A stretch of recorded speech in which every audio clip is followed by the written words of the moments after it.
mafamduda moi chit pare kai khi bani tamoyani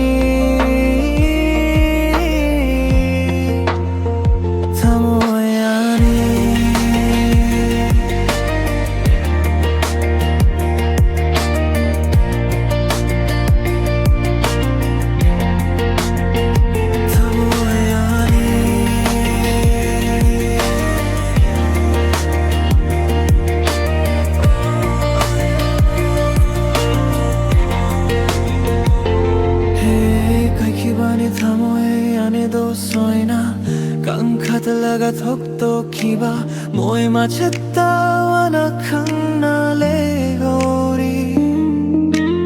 aiga sisu khangi aina langkhibani nungsirube soikhibani adubu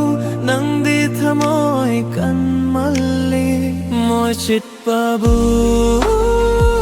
khambayabra nature gi hona sani khibani manam budi okchak charalak lubani adu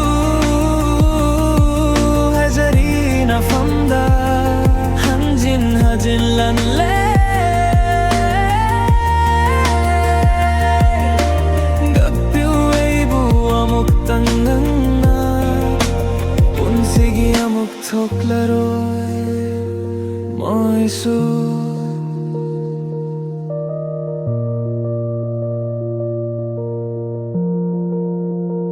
tamoyani